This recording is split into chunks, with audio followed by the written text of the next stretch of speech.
Hi hello welcome to Bandada family రుచులకి స్వాగతం సుస్వాగతం. ఈరోజు బచ్చల కూర పప్పుని ఎలా చేసుకోవాలో వీడియోలో అయితే చూద్దాము. బచ్చల కూర ఆకునైతే నేనైతే ఇంట్లోనే పెంచుకుంటున్నానండి. ఇప్పుడైతే కందిపప్పునైతే ఒక అరగంట సేపు నానబెట్టేసి ఇందులోకి అయితే మనం కడిగి పెట్టుకున్న బచ్చల కూరని అనేది వేసేసి ఇందులోకి కొద్దిగా పసుపును కూడా యాడ్ చేసేసుకుందాము. ఇందులోకి కొద్దిగా 2 పచ్చిమిర్చిని కూడా యాడ్ చేసేసుకోవాలి. కుక్కర్ మూత పెట్టేసుకుని ఒక 2-3 విజిల్స్ అయితే రానిచ్చేసుకోవాలండి. రానిచ్చుకుంటే మనకైతే పప్పు అయితే ఈ విధంగా అయితే ఉడుకుతుందండి. ఇప్పుడైతే ఇందులోకి రుచికి సరిపడలోకి కొద్దిగా ఉప్పునైతే యాడ్ చేసేసుకోవాలి.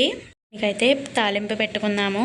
మీద మూకుడు పెట్టుకుని అందులో కొద్దిగా ఆయిల్ వేసుకుని మినపప్పు, ఆవాలు, జీలకర్ర, కొద్దిగా కరివేపాకు వేసుకుని బాగా కొద్దిగా వేగించేసుకుని ఈ పప్పులోకి అనేది వేసేసుకోవాలి. ఇలా వేసేసుకుని ఇది ఒకసారి బాగా కలిపేసుకోవాలి.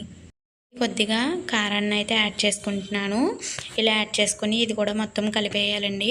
అంతేనండి, ఎంతో టేస్టీ బచ్చల కూర పప్పు అనేది రెడీ అయిపోయింది. మీరు కూడా ట్రై చేయండి. ఎలా వచ్చిందో కామెంట్లో చెప్పండి. Thank you for watching.